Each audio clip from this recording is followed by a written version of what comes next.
Okay, ladies and gentlemen, this is live. I'm here. This is my hand, if you see it.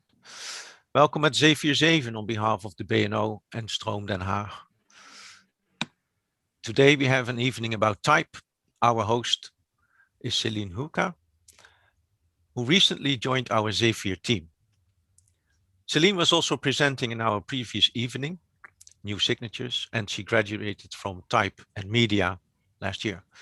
Check out her works via the link on our Zefir7 website. First of all, thank you, Wouter Omen, for making the banners. And Celine, I would like to give the word to you for Type on Tuesday. Hello, everyone. Thanks so much, Vincent, and thank you everyone else on the team. I'm very happy to be part of this all of a sudden, especially since Zefir7 was the first event that I visited The Hague 6 years ago when I started studying here. And actually for tonight, I'm extremely excited about the event because it's on type design and also because we have some fantastic guests. First, there will be a conversation on the book with Mathieu Lomme, Karen Polder, and Vincent about the book about Salden, which you already see on the screen, I guess. Afterwards, there will be two presentations by Jacob Wise and Rutherford Craze on their works and their typefaces, their visions on font publishing, and I've already gotten some insights. It's going to be very exciting. So yeah, let's get started on the first part of the evening. Okay. Karen and Mathieu, can you join the meeting? Yes. Let me see. I'm sharing my screen at the moment, and we are looking at the two different covers, but I will stop that now because we want to see you. And you are there. Mathieu, are you there too? Yes, you can understand me? Yeah, we can hear you, but we can't see you. Yeah, yes, I had to. This is my phone because my my laptop doesn't seem to have a good Wi-Fi connection. But okay, yeah, we will start. There is this book about Helmut Salden. We've already seen the cover, and it got a lot of acclaim already in the newspapers, several articles, and the best of all, it got acclaim in the competition of the year, which is the best designed books of the year in Stedelijk Museum. And you got this award, so that's fantastic. Karen, can you tell something about the design? Because if we leaf through it, we can see that it is a flat book. Can you explain something about it? And maybe to start, I should also say that all the artwork in this book is reproduced in real size. So you will see the artwork one-to-one, but please tell us something about the design. Well, a flat book technique is that pages are glued together.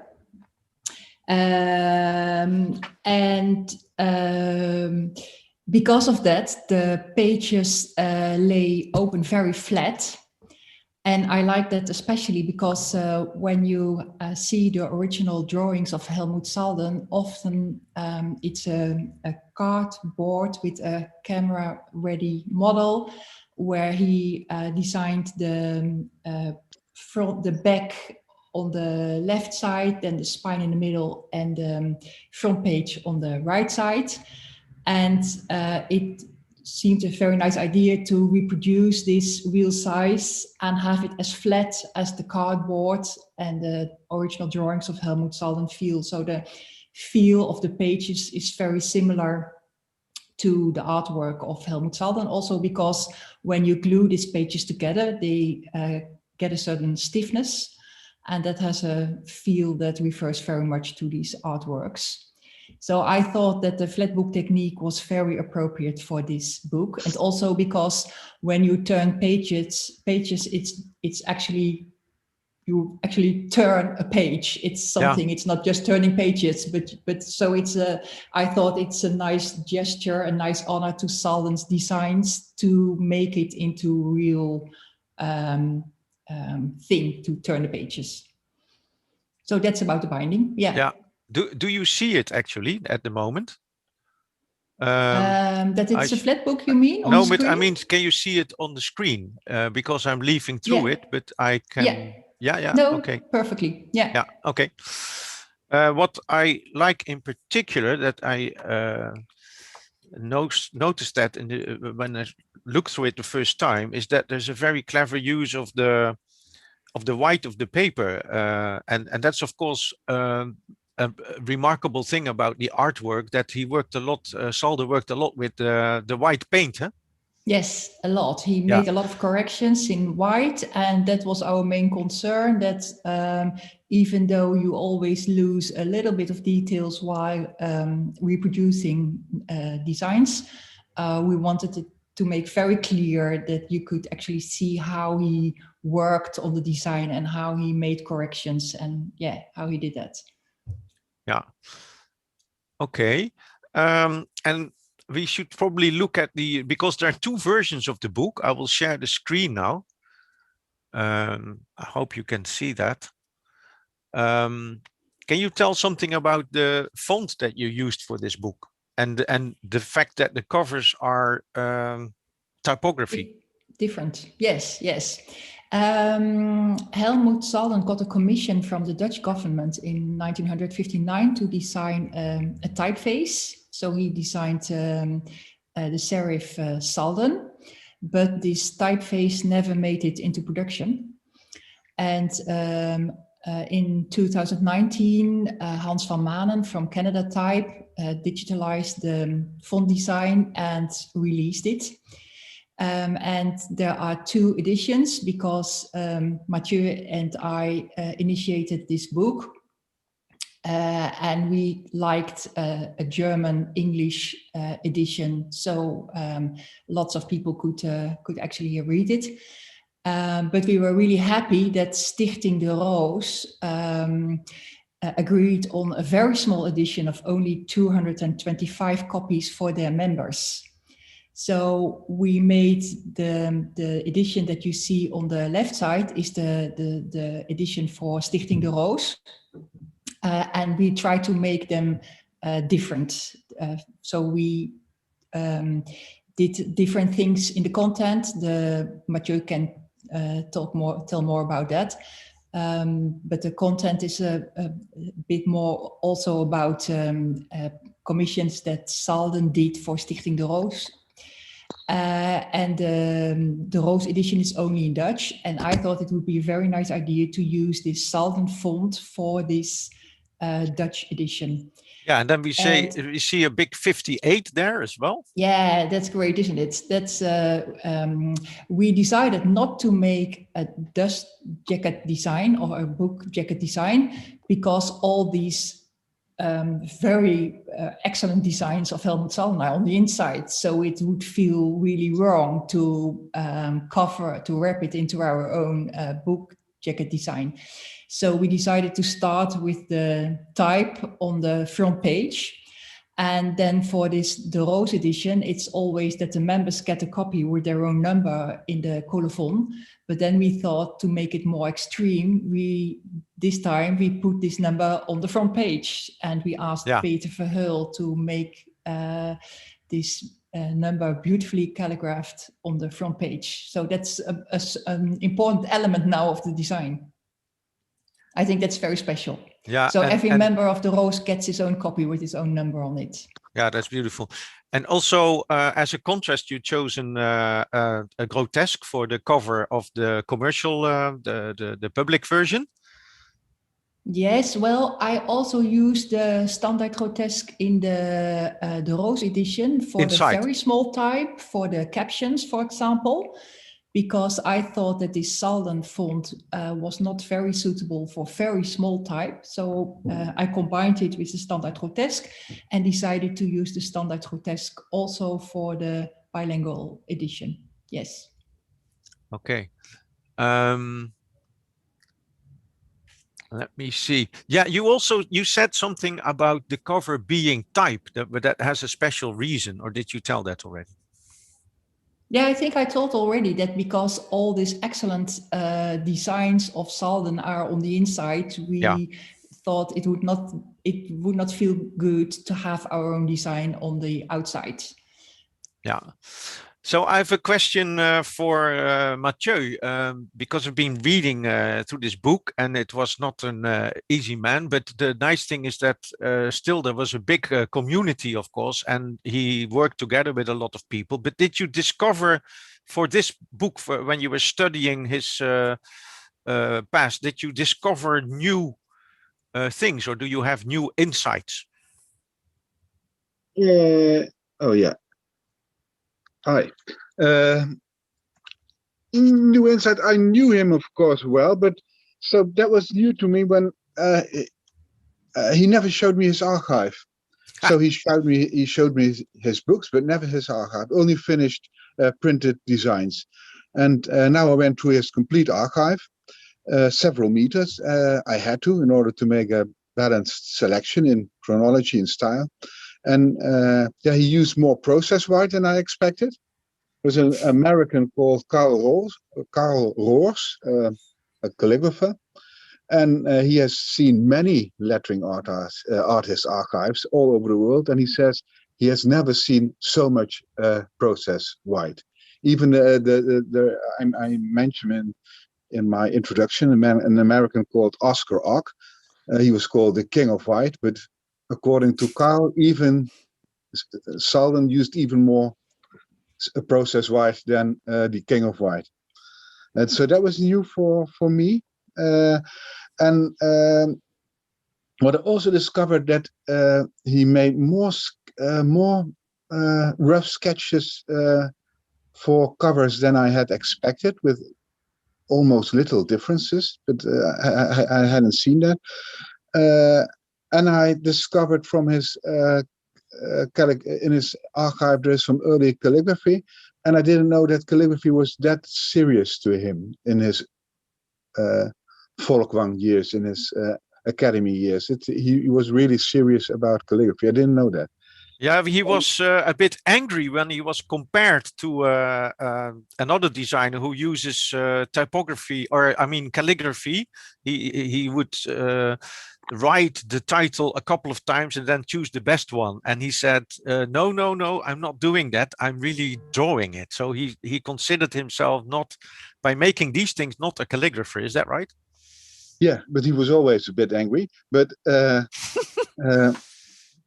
yeah, he said to me once he couldn't do calligraphy because when he was during the war years he was in the 30s, he was in Spain, or I think in Spain, and we had to work hard with his hands, so the refinement in his hands had disappeared. So his hands weren't equipped anymore to do any fine calligraphy. That's what he once told me. Okay. And the man he referred to is Schneider. Yeah, he was also a bit wrong, or quite wrong, during the war years. So no, he didn't like that that comparison. Okay. I want to ask Celine. I want to ask if some of the people in our studio here have questions for either Karen or Mathieu. So if one of you, if you have a question, please switch on your camera and your microphone, and you can talk. Any questions?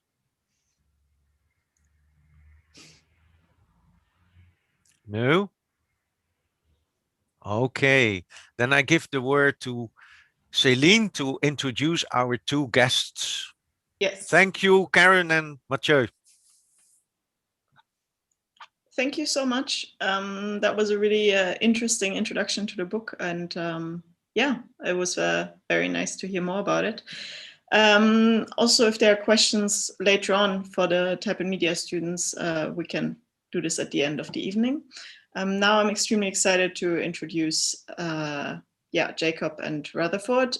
Both of them are started their own foundries just 1 or 2 years ago.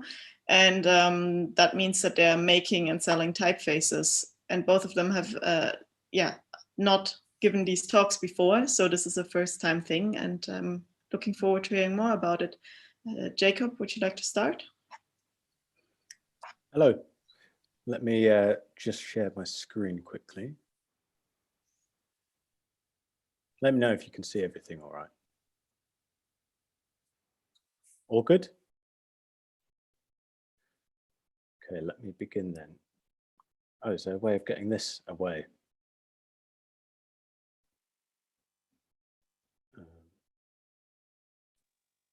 No, I think it looks good. It looks good. Yeah, it's you just, can't see my Zoom thing. Okay, let me begin then. So yeah, hello everyone. Thank you all for having me, first of all. Yeah, I'm still relatively new to type design and primarily a self-taught, so still very much learning as I go along from trial and error. But let me just take you through some of the type design I've done so far. So a bit of context about myself. I'm 26 and from the UK. I guess I knew pretty early on from a young age that I wanted to do something creative, as both my parents came from creative backgrounds. I studied at Kingston School of Art from 2013 to 2017 and did graphic design there. Really enjoyed the time there, and there was a lot of big conceptual ideas like the one you see here. I think my only criticism being that there was such a large emphasis on these kind of big ideas and group projects that there was actually a little space on the curriculum for type design and graphic design more in the traditional sense. But I did start to go into it a bit myself and took the initiative. And in my third year, tried a bit of type design, which you see here, which is a bit of blind embossed type for a book cover that me and my friends did. And I was able to develop this further into a kind of basic A to Z. And I think at the time, designing type offered me a kind of break from the more conceptual group orientated projects. And for me, it was the first time where I realized that it was okay simply to design type. And there was also this excitement in being able to influence and create the fundamental tools at hand to the designer. And the type parameters were also quite new to me, but an interesting prospect to try and find a creative solution that worked within what is quite a strict framework. And however tedious the production process could be at times, I found that it was almost this cathartic devotion to a single project or task that I found offered the greatest sense of satisfaction when you'd finally completed it. And there was also this element of history within it, and history has always been my second love, so it really felt like the perfect marriage between history and design. So right after graduating in 2017, I moved to Munich to intern at the graphic design studio Bureau Bosch. And that's where I got my first taste of creative industry, but also was kind of given the chance to explore type design further and within the studio there. So for instance, one of these, what we see here is one of the first projects I worked on. And that was a display type for the Villa Stuck Museum in Munich. And that was based on the handwriting from Franz von Stuck. Also got to work on a few letterings and publications. For instance, this one was an exhibition catalogue for the history of the German furniture manufacturer Tonnet. And the lettering I designed on the front kind of evokes the production techniques that they used within their wooden chairs. This was designed with Kolja Buscher. We both did the inside together, all art directed by Mirko Borsch. And also this November logo, again with Mirko Borsch, Kolja Buscher, sorry. So during my time at the office, I started pouring every ounce of free time I had outside of the working hours into trying to freelance and doing some early kind of type design work. But I guess since I hadn't received any real formal type design training, my entry point primarily came from digital sketching rather than traditional stroke of the pen, which I think influenced the way I was working at the time, which was, of course, borrowing, as you can see, ideas and techniques from the Art Nouveau, I guess due to its rejection of traditional styles, and it was quite accessible to me at the time. I think I had a lack of understanding at the time of fundamentals of type, which I think you can see here in my first digital typeface, which was Monarch. In 2017, I released that. And it is a bit of a wobbly mess, but I think within there was still a character hiding, which eventually I would come back to address. And yeah, I started selling licenses per request. And to my surprise, people seem to be interested in it. And through that, I've gradually grown a sort of online following on social media for my type and design work.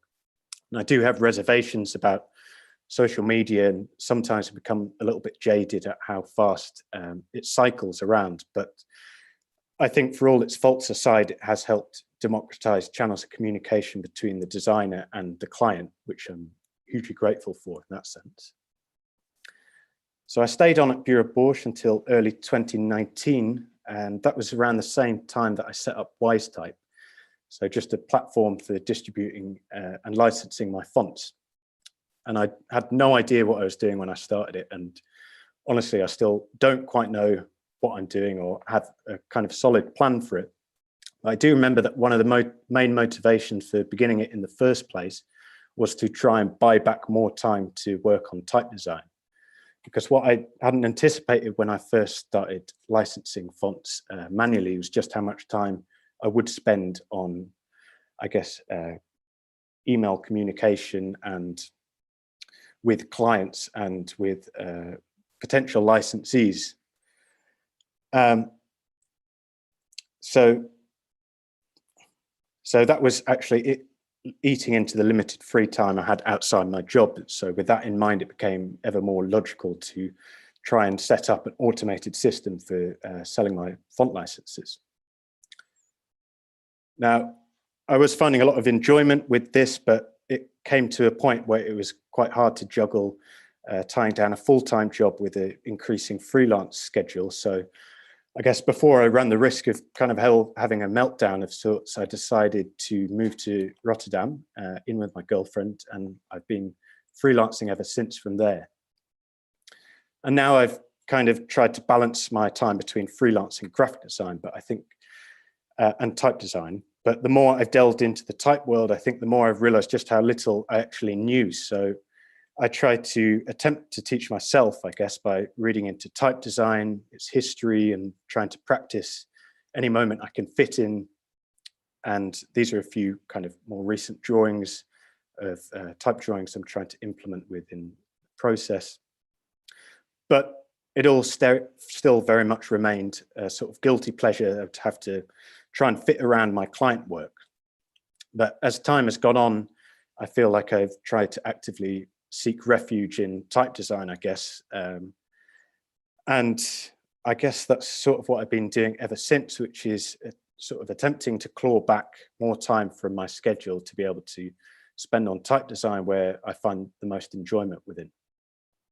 So as I mentioned, Monarch was my first real attempt at a digital font. However, as my understanding slowly was progressing, I became a little bit dissatisfied, I think, with the original design, which led me in early 2019 to start working on a fully redrawn update to try and put my mind to rest. And I attempted to tone down elements of the character to form a more harmonious and legible revision, which I finished up with the help of Margot Levesque, who actually kindly helped me with some of the production work on this as well. And around the same time I was doing this update, I received an offer from Collins Creative Agency, and they contacted me regarding developing a word mark based on the original Monarch design with this RA ligature there. And this ended up being for the American paper company Crane, which I helped them refine as part of their recent rebrand for that. The second digital font I made was called Scrapper. And the basis of the design was originally inspired by Ken Garland's lettering for First Things First manifesto, which was published in 1964. And I tried to aim to create a contemporary interpretation of this style of geometrically pure modernist display types. And the design itself was methodically constructed to a very strict grid. And I released it on WiseType and eventually started seeing it pop up in use. So for instance, within new issues of The Face and some book covers, TV, and yeah, this was even more motivation all the time to sort of pursue this further. And, you know, the satisfaction in actually seeing your work out in the world is next to none. And next, to my surprise, I was then asked to create a custom family based on Scrapper, which was for the NBA basketball team, the Utah Jazz, which is based in Salt Lake City. So I began working on this early last year, initially reevaluating the design and then altering it to better suit the client and its usage, which primarily would be digital. And once I'd defined a new set of rules for this font's construction, I started developing it further to an extended cut and tried to make sure that the system would function as a variable font as well. And at the moment, it's currently being rolled out by the Utah Jazz. So in this year's NBA season, which I still can't quite wrap my head around. Let's see. So a few more typefaces I've worked on include Cormelink, which is high contrast display interpretation of Times New Roman by Victor Lardent and Stanley Morrison from 1932. But I've included a range of swash capitals and ligatures for titling purposes, which I began in 2019 and finished off early last year. I'm not sure if the Roman deviates enough from the actual reference, but I think for all its flaws, it was still, at least for me, a very valuable learning experience in the construction of type and trying to understand that better, I think. Another one is Zaft, which is a heavy slab serif design, which was initially inspired by Wim Kraal's lettering for Beelden in het Heden from this 1959 exhibition. And the face itself was really heavy-handed in construction and again built to a strict grid with emphasis on geometric perfection. I think apart from the rigid design, there's also a sort of playful rhythm and harmony between the forms, and the hairline letter spacing helps sort of lead the eye into these differences between these letter forms. One unique feature I thought worth noting was this use of contextual ligatures that I created that formed whenever mirroring vertices between letters were next to each other.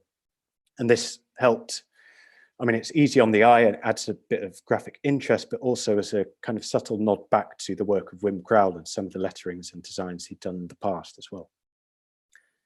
And taking this further, I'm actually currently working with Celine. Thank you, Celine. With this new rounded cut of the typeface, which further accentuates this reverse contrast and these slab serifs and takes on a completely new character. And yet, finally, I just wanted to end it on one of my more recent designs, which I'm currently producing at the moment, which is a railway-inspired text face named Saltburn, which is named after the small seaside hometown where my dad grew up, which will be relevant in a second. I kept a kind of loose concept and goal in mind during production, I think, which evolved as time progressed. And what began as a few sort of loose sans serif drafts slowly morphed into a retrospective ode to railways, and in particular, nationalized railways of Europe. And the idea first stemmed from this clear visual link between the various double arrow symbols used by different national railway networks, so British Rail, Dutch NS, and the Swiss Federal Railway. They all developed similarly robust identities and guidelines. I think it also shed light on a specific period of time in which the house style was ubiquitous across transport and industry. And of course, we still see it in use today. However, on reflection, I couldn't help but notice there was a degree of irony and humor as well within this, that by using this clinically neutral style for nationalized rail network, you missed out on the subtleties and character that are unique to a nation. So this all tickled my interest, and by using all this context, it became easier to develop a kind of rationale for the early sketches of Saltburn. And I imagined it to blend into this railway style being used for a speculative railway network of its own. And this led me to try and take the concept to its kind of logical conclusion in preparation for a release, which I started thinking about and how best to present this work and communicate this concept. And since social media is my primary form of contact with my audience, this also dictates the form of presentation I do. Now, I do have a printed specimen in the works as well, but in order to, I guess, visually engage with the shorter attention span that social media tends to have, I thought of doing something a little bit different. And that led me to this, which was to attempt to create my own little scale model train using a few printed decals. And yeah, this is the first time I tried anything like this. So, but it worked out, and there I was with a little train. And from there, I asked Mini World Rotterdam if it was possible to photograph the train within their scenery, which they very kindly agreed to. So then me and my friend Lorena van Boeningen, we went along and did a little shoot with the train, trying to work around their 24-minute day-night cycle, which was a little bit stressful at times.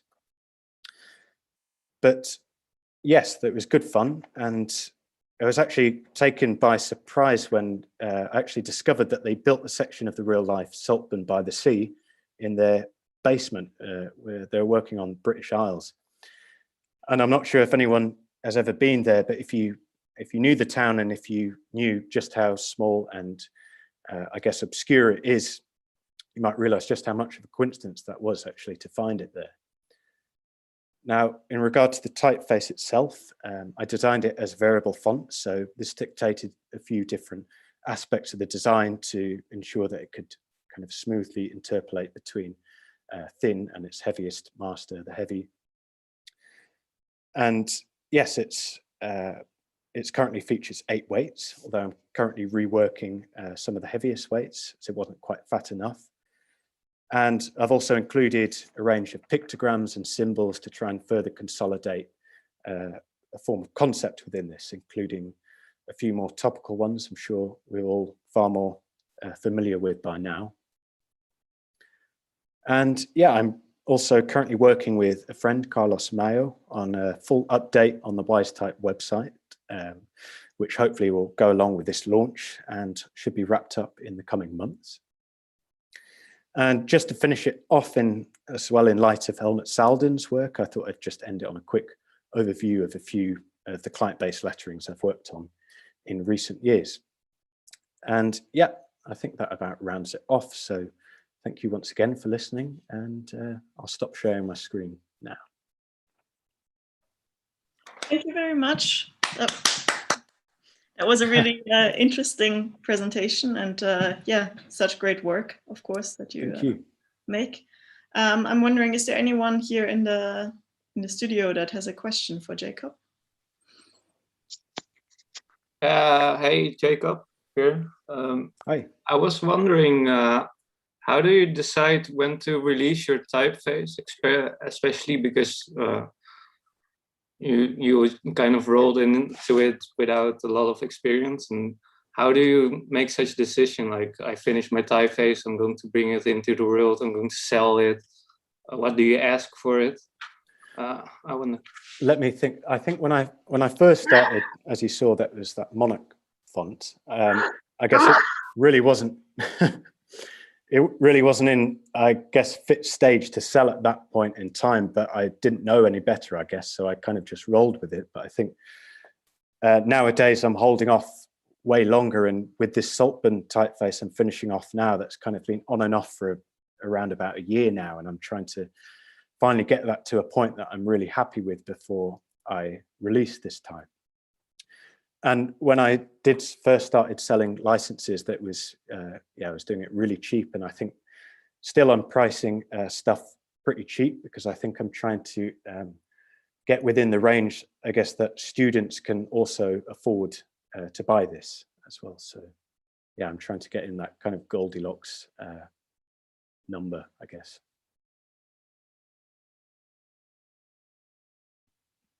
All right, thank you. What did you decide on licensing? How do you approach such subject? That's an interesting one, because I'm actually using, I guess, the more traditional licensing structure at the moment, but I'm not sure if it's as relevant at the moment or going forward. And I've seen a lot of type foundries that are introducing new licensing models that make, I think, far more sense, which I guess charges the client rather than the designer that's using it.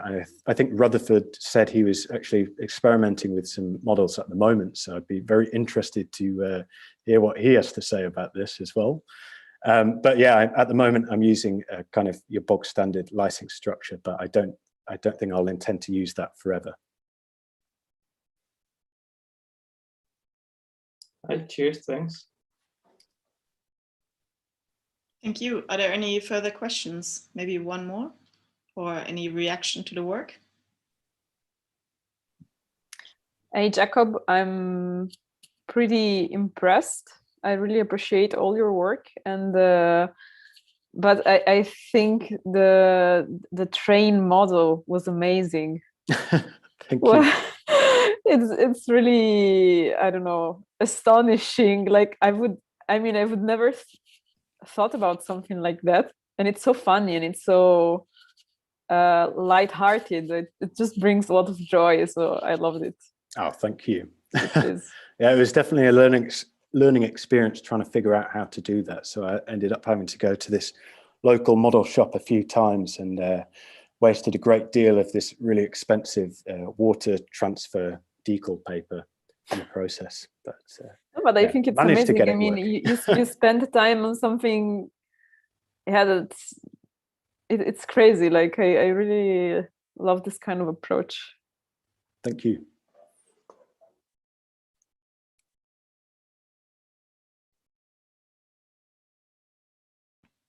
I guess we'll move forward then with Rutherford's presentation. And if later on someone still has a question, we'll get back to that. Yep. Okay. Thank you. Thank you so much, Jacob. All right. Thank you, Jacob. And thank you, Celine, for organizing this and for inviting me. Let me see if I can share my screen, if everyone can see this. So, hi, my name is Rutherford, and I'm a type designer and a developer. I graduated in 2019 from the Type and Media department at the KABK here in The Hague. And I went on last year to start my own studio, Mass Driver, which specializes in type design. I wanted to talk a little bit about my process and take you through a couple of typefaces that I've designed as examples of that. So while it wasn't originally what drew me to type design, the thing that really made me want to pursue it professionally was how type sits at the intersection of so many other disciplines. In general, that's something I've always found quite fascinating, when several quite distinct, quite different concepts overlap. Maybe originality can come from nothing, but more often than not, I find it comes from when existing ideas meet in ways that they normally wouldn't. So the most obvious aspect of type design is visual, because ultimately as typeface designers, what we create is a visual thing, is a typeface. You could maybe break it down further and say that there's digital drawing versus analog drawing, because those are slightly different skill sets, but I'd like to kind of consider it as one visual thing. But technically, while the thing that you're designing as a typeface is a set of drawings, the thing that you're actually producing is a font, which is a piece of software that contains those drawings, but it also contains a whole load of other instructions for how to display them. So the obvious example of that might be kerning, which is instructing the computer to put certain combinations of glyphs closer together or further apart. But there's lots of other examples where you're basically writing code to make sure the drawings that you used are interpreted correctly by the layout application. And then when you come to sell the font that you've made, technically the thing that you're actually selling is the license to use it rather than literally the file itself. So even if you're not writing that license yourself, you still need to decide how you want to set up that licensing arrangement. So you can kind of look at type and think, okay, you're drawing letters, you're a designer. But when you dig further, type design is also software development. And if you sell the fonts yourself, it's also this commercial licensing endeavor. And that's something that I really enjoy. taking things from completely different areas like drawing and software development and combining them into one occupation. And I think that's also true in my typefaces themselves, because for the most part, my design process is also about overlapping different subjects in interesting ways. One of my first releases when I started my Foundry was MD8. It's a weird typeface. It's not exactly a bestseller, but I'm really fond of it. And the way it came about, I was playing around with this little microcomputer called a Raspberry Pi. You've probably heard of this. And I had this tiny little display that connects to it as well that you can output stuff to. I think it's like a 32 by 128 pixel display or something. Basically, if you have a font that's 8 pixels high, you can print 4 lines of text. And I didn't have a font that was 8 pixels high. And I couldn't find one that I liked either. So I spent a few days drawing my own, which isn't really that impressive. Although I think I found some interesting solutions in a couple of places, like the A and the S in the lowercase.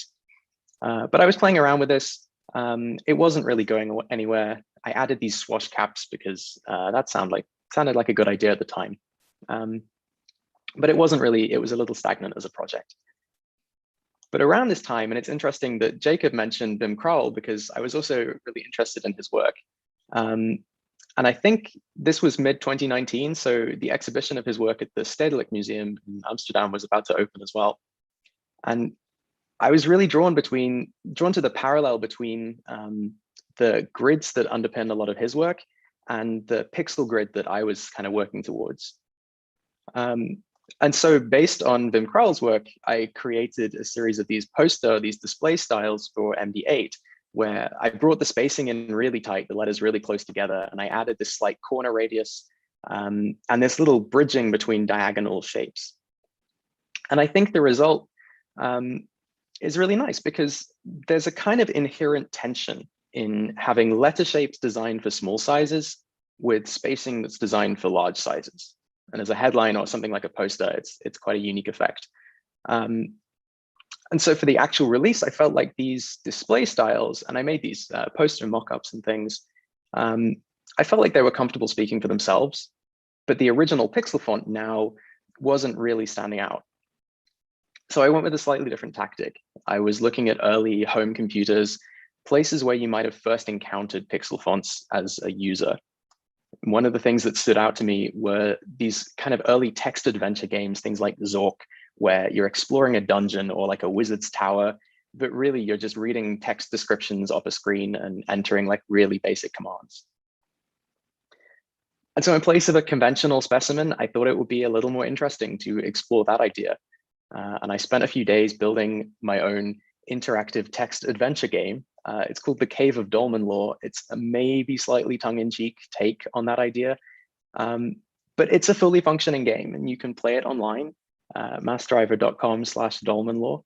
And it even has an original soundtrack by my friend Alex.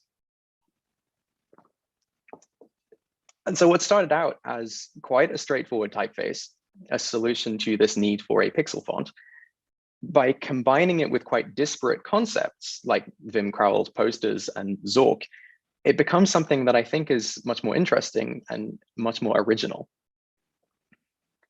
I think even with more conventional projects where I'm staying mostly within the field of type design with my research, I still try to work with quite disparate references. This is a more recent project, MD Nichrome, which is still in development, but I'm kind of releasing it already as a work in progress.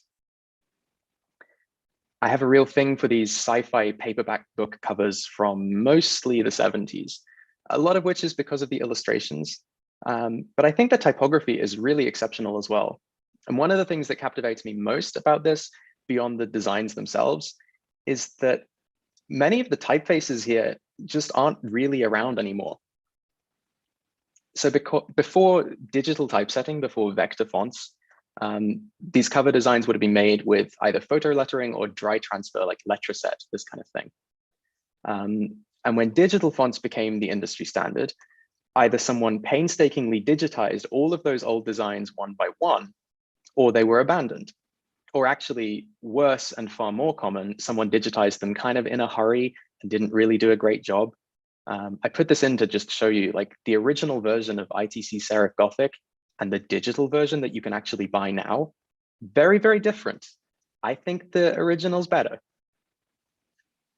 But anyway, I was interested for a really long time, since something like 2016, in breathing a bit of life into some of these kind of classic typefaces, either through digitizing a particular design or through creating something that would evoke kind of the same vibe.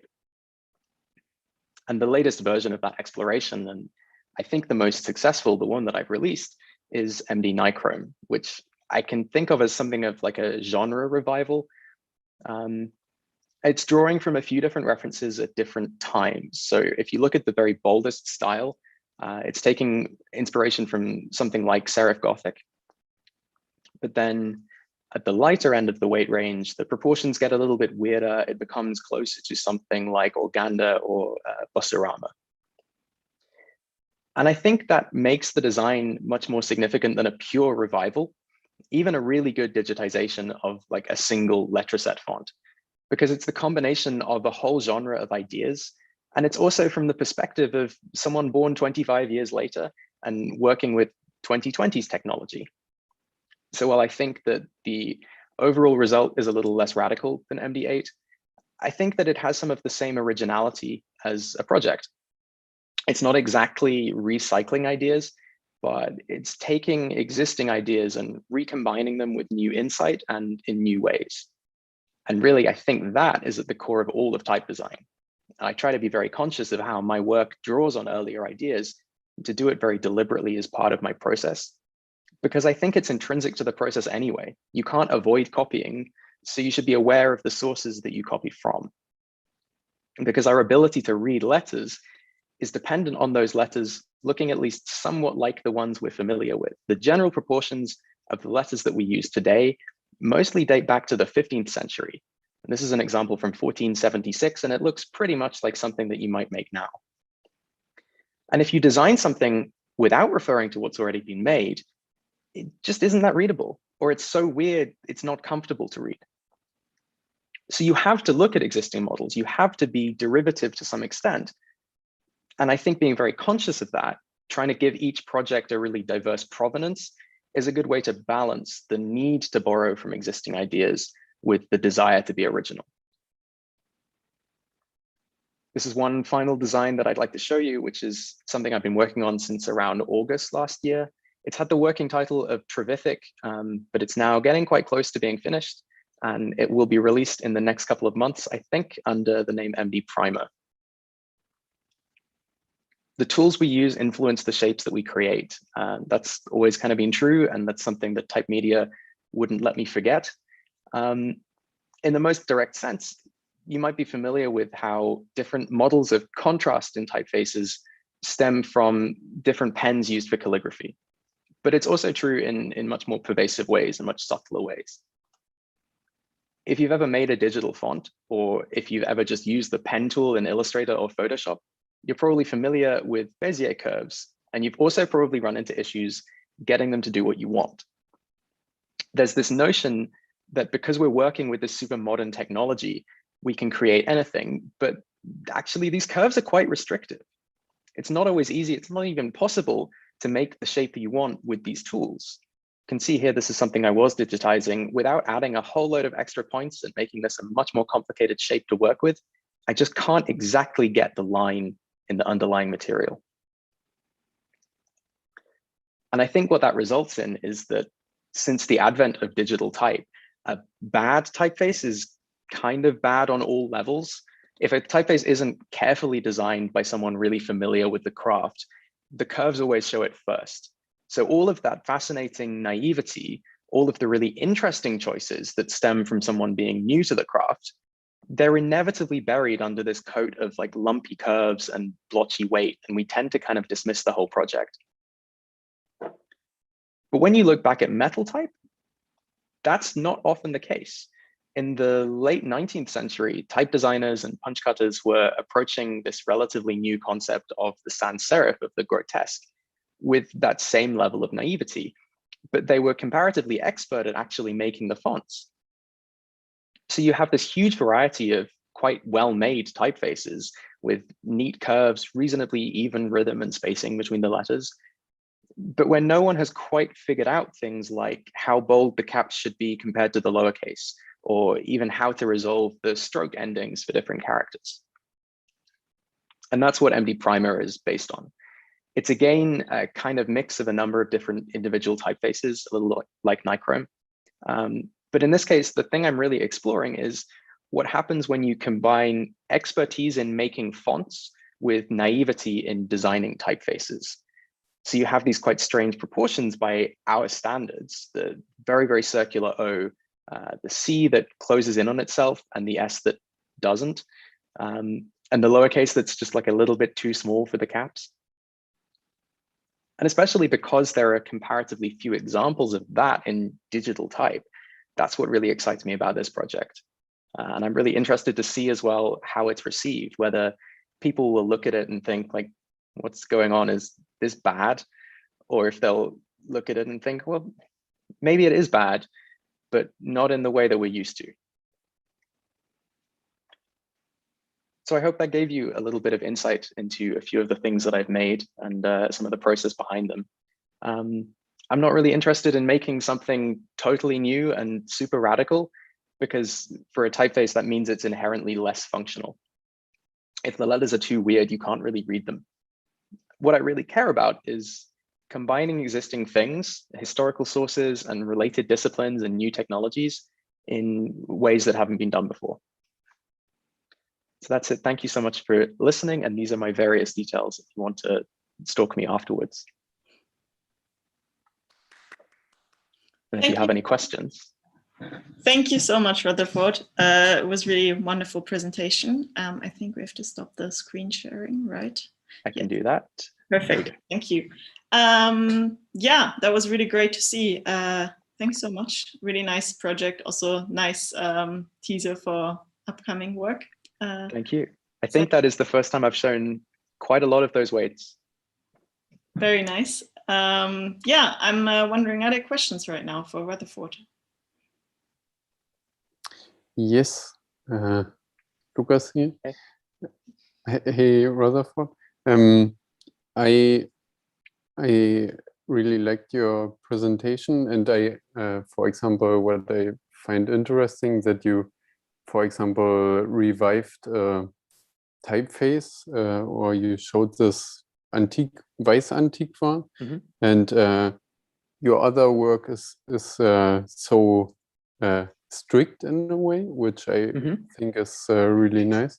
And so it's a nice contrast, but also I think you have a really concentrated style of presenting your typefaces, and also, yes, if you look at Instagram and your website, how do you deal with marketing? For example, are you taking a lot of books to account or videos?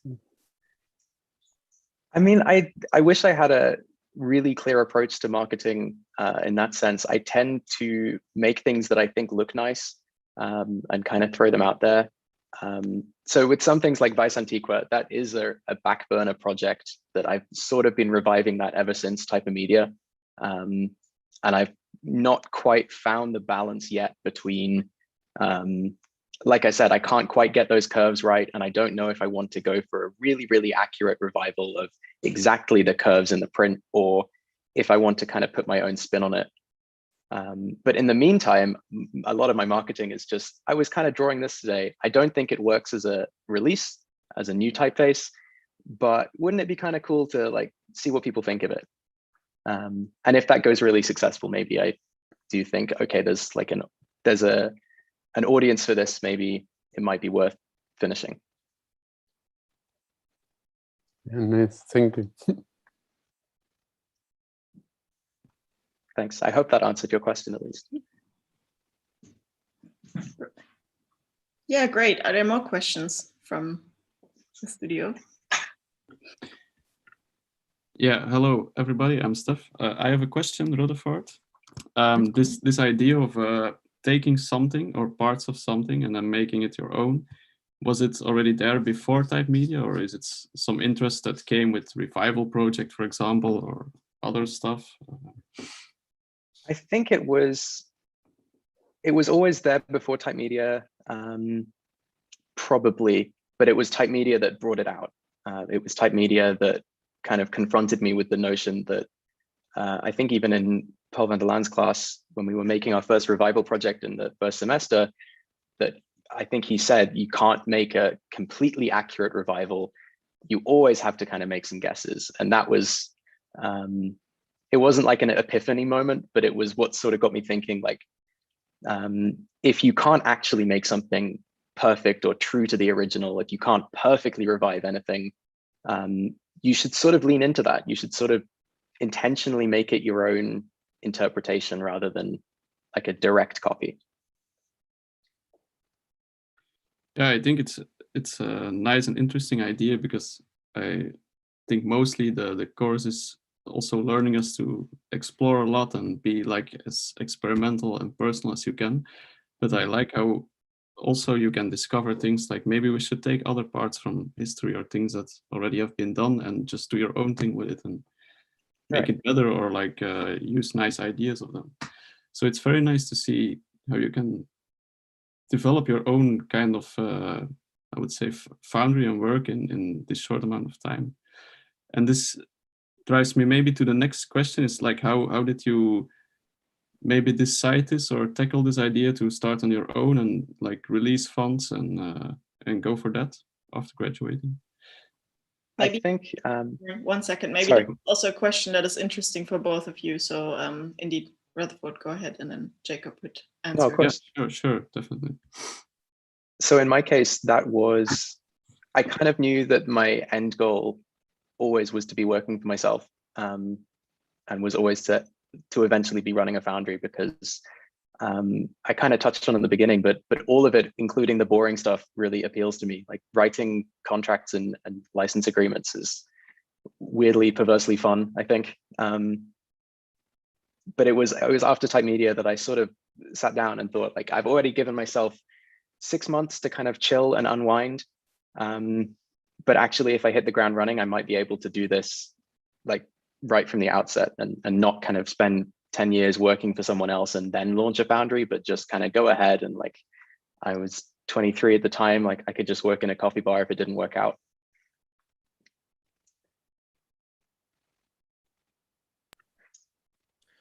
Shall I just add on to that as well, from my experience as well? So as I said, actually the main motivation for starting it in the first place was to actually buy more time from my schedule to be able to work on Type, because so much of it was being taken up by this kind of these admin tasks, you know, email correspondence and stuff. So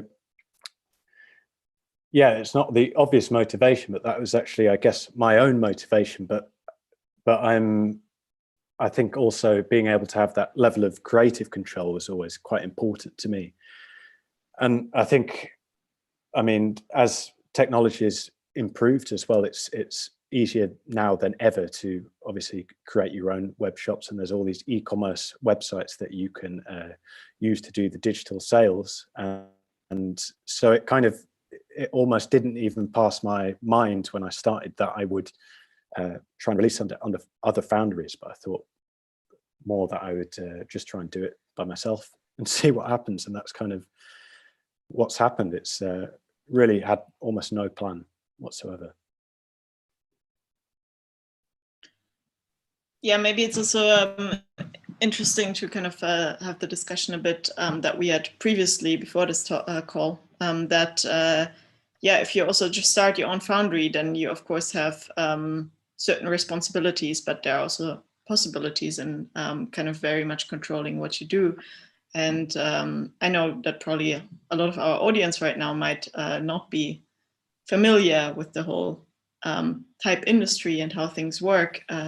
So I think for me, a reason why I really wanted to invite both of you to talk is also to kind of show that, yeah, every time you decide to choose a typeface, you also decide to support someone and to support someone's foundry. And I was wondering how much that was also your consideration, like kind of starting a new thing.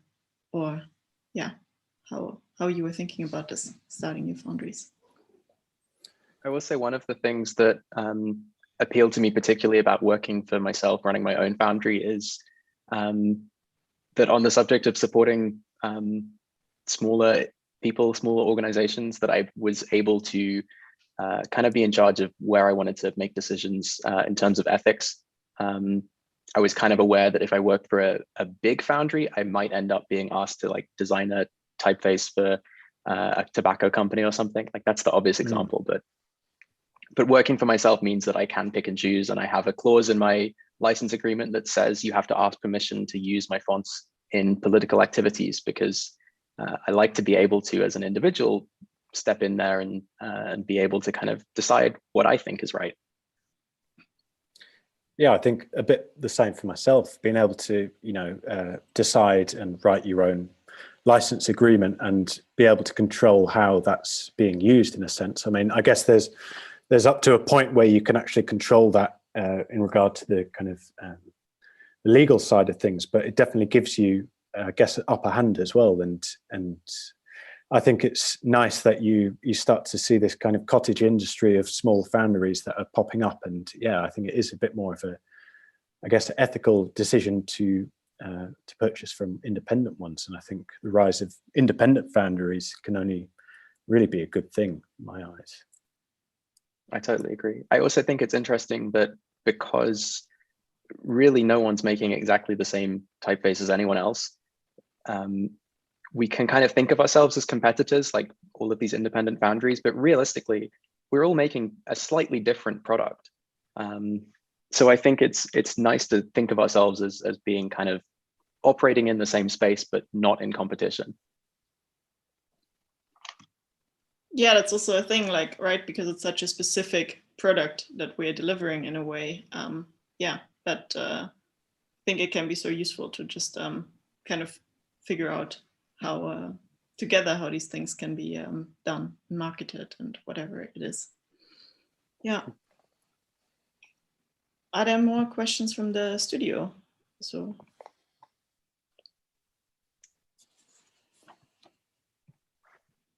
In relation to this. Otherwise, I have another one. How do you actually handle this now? Since, I mean, Jacob, you mentioned before that you started the foundry to set up some, or have some time to work on type. But I can imagine that both of you also now spend a lot of your time not designing, but being in touch, yeah, with your community or like whoever is with your customers. Yeah. And how do you structure your week kind of, or like how much do you design?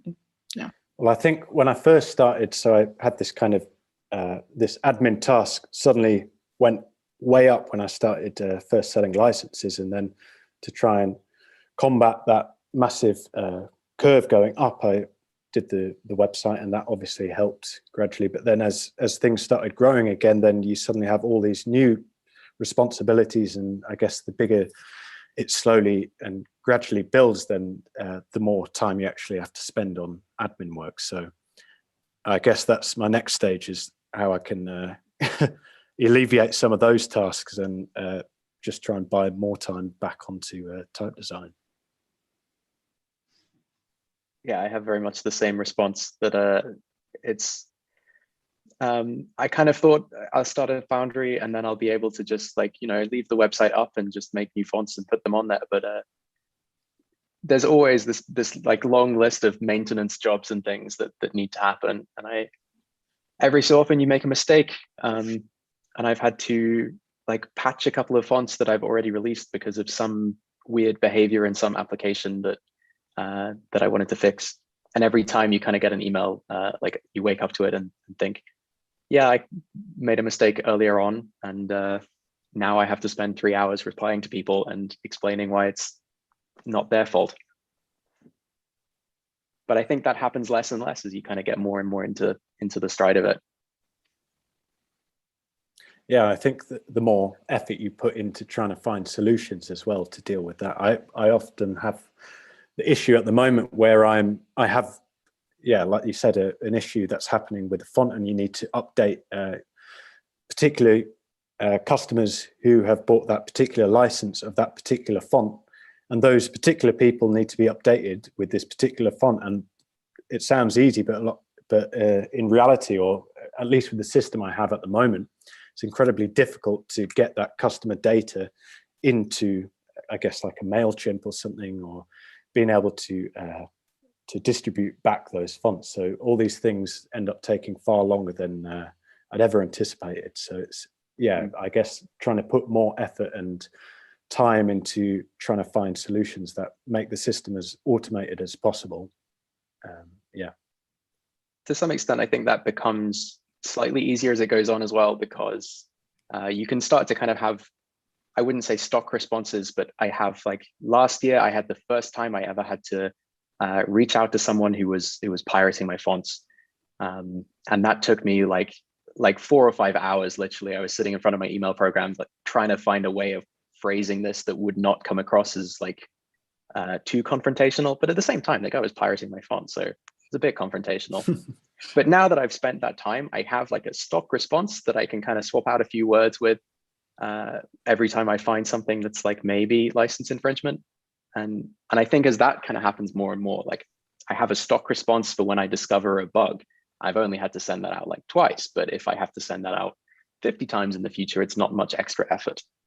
I hope that doesn't happen. I do quality assurance. Yeah, good luck with that. I was also wondering because I mean, all three of us are based in the Netherlands right now, but like I went to KBK like already for the bachelor, and had like it was very easy for me to get into type design just because the scene here is so, yeah, there's just so much going on, and it's there's such a long tradition. Rutherford, you did type and media and got into it this way, but yeah, how do you, can we maybe reflect a bit on kind of the type design community being so closed off in a way? Because I feel like a lot of graphic designers especially, or people outside, ask me like, why more typefaces, why do you do this, and so on. Yeah, how do you feel about it, and how, yeah. Well, yeah, I think, well, not having, I guess, the formal education, it definitely feels like I've tried to learn all there is that I can try and get my hands on, and you have all this resource at your fingers. I mean, you have the internet, and there are, you know, I do have a graphic designers and lots of friends within that network, but not many people actually that deep into type design. So it is actually, from my experience, quite difficult to be able to really understand, I guess, a correct process of how to do a typeface from start to finish. So for instance, I guess you can find all these ingredients together and stuff, but it's only really once you get the recipe to put these together that you finally get the finished product. And I think that's something that maybe word of mouth, or being within a sort of network or an institution of sorts, that can really give you those kind of insights. But without them, it's kind of just stabbing in the dark and seeing what works, and kind of adapting and trying to make it work and learn from your mistakes, I guess. I think it is, there's a lot of, I don't know exactly how you'd call it, but like there's sort of the knowledge that you have through type design that you can't really be taught, that you can't necessarily read through books. And so I think the type community is, you sort of have to brave it, or kind of muscle in and start talking to people and getting people correct your work, and people be kind of rude about your work sometimes, because otherwise there's a lot of things that you won't necessarily learn how to do it right unless you do it wrong and someone tells you that you've done it wrong. But then, having said that, the type community can be really weird and aloof sometimes, and I think partly because I think it maybe wants to resist a lot of graphic designers kind of coming in with their work and asking for feedback. But I think that's kind of, it's difficult to say. It's difficult to justify whether that's a good thing. I think actually more graphic designers, more people wanting to get into type design, kind of asking for feedback and asking for proofs is only a good thing.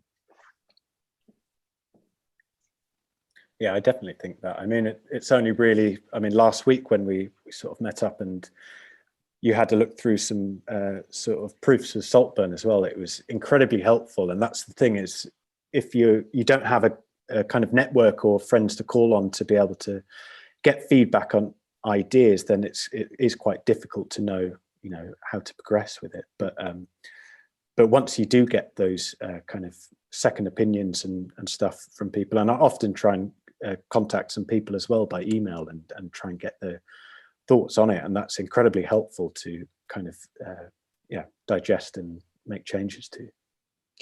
Yeah, that's also something I realized earlier on, that if you just go and ask, even when your work is not there, or like even when you are, I don't know, not going to one of the art institutions for type design, then yeah, people in general are very happy to help you out with it. But it does seem from the outside, I always felt a bit more closed off the whole type community. I think if you follow like type designers on Twitter, then you just see people arguing with each other all the time. And you kind of get this impression that like this is an industry that hates itself, and that where everyone has an argument with everyone else. But actually, if you email most of these people one-to-one, like they're all really nice. I've met some really, really incredibly kind people in the type industry who have had so much time to look at my work, but none of them you can tell from looking at their Twitter arguments.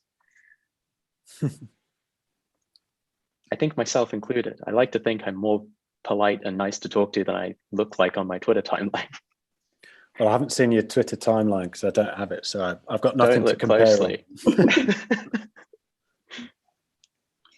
on. Yeah, I think we can slowly conclude the evening. Is there a last question or just a last reaction on anything we've seen today?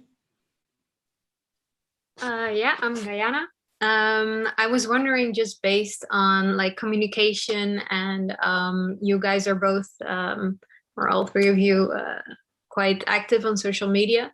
How do you kind of communicate to the world your work and the things you're doing? And yeah, what's the best way, in your opinion, to kind of reach people?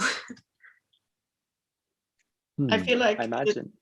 Yeah, thanks for the question. I feel like it really depends on what kind of work you want to make, and what kind of maybe clients you want to have, how you want your kind of relationships to be, and then kind of find the channels for that. I'm not as active on Twitter or Instagram as Jacob and Rutherford, but I feel like I do a lot just by talking to people and kind of networking this way. So that's kind of my approach, and then just really doing what I think is the right thing to do, so that I also don't end up doing things just because someone else does it a certain way. I think there's sorry, you go. Sorry, carry on. I think there's an argument for basically any method of communication that you feel most comfortable with. I know Jacob and I probably have quite different approaches to this, because I kind of don't really get Instagram and I really like Twitter. And I think, Jacob, you have the inverse. Yeah, pretty much the opposite. So I have, if I look at my web traffic, like most people come from Twitter. That's where I spend most of my time. It's like my default tab in my browser. And I just I think there's something to be said for just like going through, maybe responding to something if you have something to add to a conversation. Or kind of posting whatever you're working on, just taking a screenshot, making it white on black because that looks nicer, and just kind of throwing it up there, see what people think. And for me, so yeah, my primary thing I use is Instagram. And I guess when I first started doing stuff, and I guess I started getting followers and stuff, was because I was just producing just scrappy work, I guess, and just posting every now and then, and just posting the kind of in-between results. And I think Instagram is a kind of platform that's suited to not finalized work in a sense, but you can get away with showing some drafts and stuff, and people kind of like seeing the behind the scenes. But more recently, I think I've kind of taken a bit of a step back from it, and I don't really post unless I've got more finalized stuff. But I think that's just a kind of personal decision now, and I don't try and I definitely don't try and make work that suits the platform at all. I kind of, I really feel like there's this divide between the work I'm actually doing and then the Instagram that I'm actually putting the work on. So it's completely separate, and it's just every now and then that I will post a thing and see if people like it. But it's not, my practice isn't definitely not focused on Instagram and trying to make that work, I guess. If that answers, I'm not sure. Yeah, thank you. Okay, I think that's it.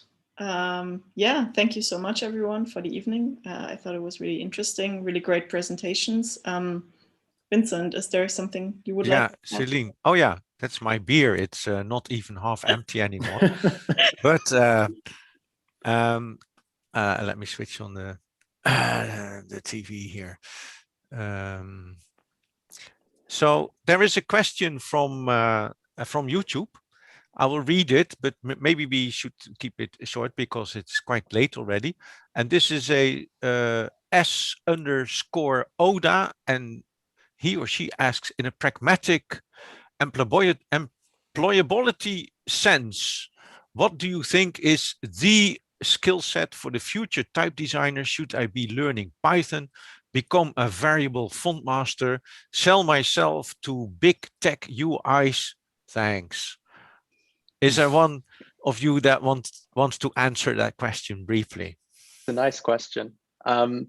I will say, as someone who does the variable font stuff and the Python, you don't need to. I think the best thing is to be able to draw good letters and to draw nice curves and to get really good at spacing. Spacing is really important. Beyond that, Python and things so are your great. your answer points to the aesthetics a lot. I would say so, because if you have something that's really technically interesting, technically exciting, does fancy things with code, that's like a multiplier on how good it is aesthetically. If it's aesthetically bad but really interesting on a code level, it's not as good as if it's aesthetically beautiful and then it just kind of doesn't do anything more exciting beyond that. Yeah, I think I would add to this, though, that also like just working conceptually and having a reason for what you do is very important. And I feel like that goes for any design. And of course, yeah, the aesthetics are important, but also just kind of knowing the research behind it and coming up with kind of also linking things like you discussed in your talk, Rutherford, like that maybe don't initially come together. Okay, well, Celine, I want to thank you for hosting the evening. It's such a relief that I didn't have to do it. No, it's not true, but no, it was a very nice evening. And thank you also the BNO, of course, for supporting us, and for Stroom for always having us. Not now, hopefully we can get together again soon. That would be really nice. And I think for now, we will just say cheers. Prost. Cheers. Okay. So thank you. And Celine, I think if you want to say the last words, please. Yeah, thank you so much. It was really fun. I enjoyed myself. I'm looking forward to the next Zefir7's event. I think every year, as far as I understood, around March, there's one on type. Yeah, please continue following the works of Rutherford and Jacob, and also go ahead and buy the book on Selden that we saw in the beginning. I think, yeah, all of it was really, really nice. I'm happy to have you all here. Have a good evening, everyone. Yes, okay. Thanks for having me. Thank you. Thanks for having me. Have a good evening. And you. Bye-bye. Bye-bye.